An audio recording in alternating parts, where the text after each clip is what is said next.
లోక్సభ ఎన్నికల్లో బీజేపీకి ప్రజలు తగిన బుద్ధి చెప్పారని అన్నారు. పెద్దపల్లి ఎంపీ గడ్డం వంశీకృష్ణ దేశ ప్రజలు ప్రజాస్వామ్యాన్ని రక్షించుకున్నారని తెలిపారు. గడిచిన 10 ఏళ్లు బీజేపీ అహంకారంగా వ్యవహరించిందని మండిపడ్డారు. కాకా స్ఫూర్తితో పెద్దపల్లి లోక్సభ సెగ్మెంట్ ని మరింత అభివృద్ధి చేస్తామని చెప్పారు వంశీకృష్ణ. మధ్యాహ్నం లోక్సభలో ఎంపీగా ప్రమాణం చేయనున్నారు వంశీ. 10 సంవత్సరాల్లో మొదటిసారి ఇట్లా జరుగుతుంది. మనం అందరం ఒకటి గమనించాలి.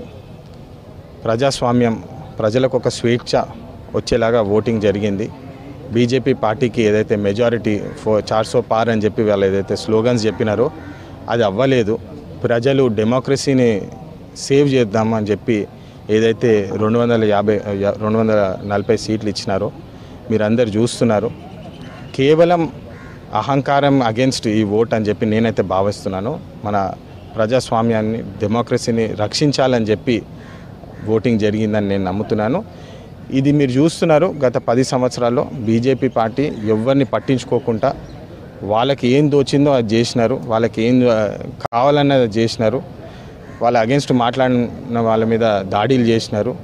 మీరందరూ గమనిస్తున్నారు.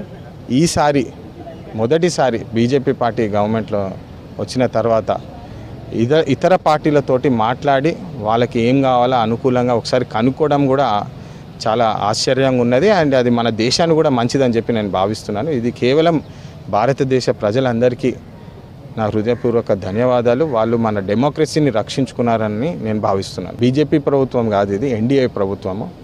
ఇది అందరికీ స్పష్టంగా తెలిసేటట్టు మా ఇండియా కూటమి కూడా ప్రయత్నిస్తుంది. నిన్న కూడా మేము మొదటి రోజు పార్లమెంట్లో మేము కాన్స్టిట్యూషన్ పట్టుకొని సేవ్ డెమోక్రసీ అని చెప్పి బీజేపీ వాళ్ళకి స్లోగన్స్ కూడా ఇవ్వడం జరిగింది. ఇదంతా ఎందుకు చేస్తున్నామంటే గత 10 సంవత్సరాలు ఎట్లయితే అహంకారంగా వాళ్ళు మేమే రాజులం మేమే మంత్రులం అని ఎట్లయితే భావించినారో ఈసారి ఈ ప్రభుత్వం అట్లా ఉండకూడదు అని చెప్పి మన డెమోక్రసీని రక్షించుకోవాలి, మంచిగా జరగాలని చెప్పి ప్రయత్నిస్తున్నాము. కాకా వెంకటస్వామి గారు కాంగ్రెస్ పార్టీ నుంచి 70 సంవత్సరాలుగా ఎంపీగా చేసినారు, మంత్రులుగా చేసినారు.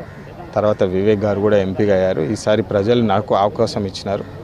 తప్పకుండా మంచి చేద్దాము, మన తెలంగాణ ప్రజలకు పెద్దపల్లి ప్రజలకు మంచి చేద్దామని చెప్పి ఏదైతే అవకాశం వచ్చిందో ఖచ్చితంగా కష్టపడి కృషి చేసి పనిచేసేటట్టు మా ఉద్దేశం ఉంది. ఖచ్చితంగా చేసి తీరుతామని చెప్పి ఈ సందర్భంగా చెప్తున్నాము.